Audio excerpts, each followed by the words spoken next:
Le Congo est l'un des pays africains pour lesquels l'étiquette des pays francophones n'est pas attribuée à tort. En effet, une grande partie de la population a une réelle connaissance du français, mais beaucoup plus parce que le français est le bourreau d'autrefois. Il faut d'ores et déjà distinguer deux formes d'expression française, à savoir la forme écrite et la forme parlée. Le français parlé est le français qu'on utilise par exemple dans la conversation quotidienne entre collègues, amis, en famille, bref, entre semblables. Le français écrit par ailleurs est le français utilisé dans les écrits officiels et publics, dans l'administration, dans la presse, dans les manuels scolaires, etc., etc. Seulement voilà, beaucoup d'entre nous négligent ou mieux ne s'appliquent pas pour apprendre le français écrit, accordant ainsi plus d'importance à l'expression qu'à l'écrit. Hélas, force est de constater que le français écrit en termes de grammaire, d'orthographe, de vocabulaire, de conjugaison, de syntaxe, de ponctuation, semble poser des réels problèmes aux élèves, étudiants, travailleurs et même dans une certaine mesure à certaines autorités. La logique, parler, c'est bien, parce que beaucoup de gens que nous sommes passés à l'école. Bon, à l'école, c'est vrai, on n'est pas allé trop loin en profondeur, hein, mais en parler, ça va vite. Et effectivement, or, les deux facteurs doivent se mener ensemble. Parler, c'est bien.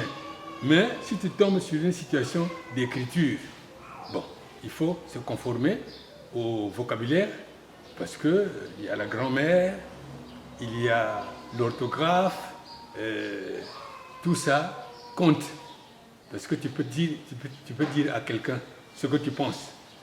Bon, maintenant, s'il faut qu'il te comprenne par écrit, bon, il faut maintenant soigner ton écriture d'abord, et puis ton langage, ce que tu vas sortir, il faut que tu écrives ça de la même manière qu'il y ait une compréhension.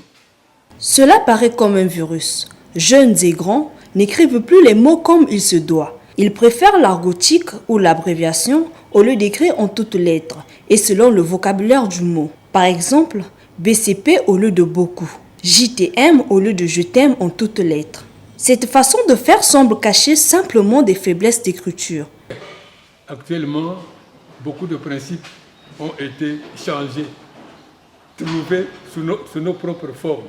Il y a des abréviations, hein, il y a des mots, par exemple, quand on écrit cadeau, au lieu que ce soit le cadeau, c'est vrai, CAD, machin, machin. Maintenant,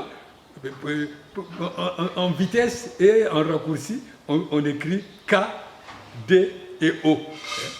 Celui qui va lire, c'est vrai, il va prononcer cadeau. Mais alors, en écrivant, le cadeau, c'est pas ça.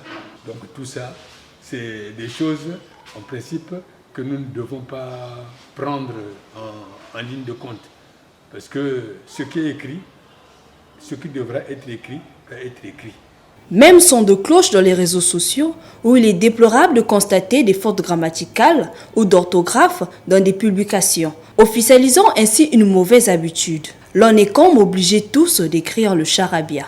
En somme, il sied de noter que le français écrit est aussi important que le français parlé. Nous devons porter attention à ce que nous écrivons, car l'on peut nous juger à travers nos écrits, au point de manquer une bonne place d'embauche, faute d'écriture.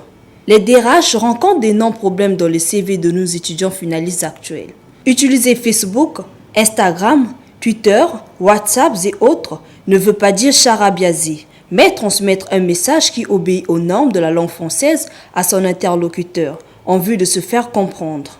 La couche juvénile est malheureusement la proie de cette mauvaise habitude, mais c'est encore possible de rectifier le tir, chers jeunes.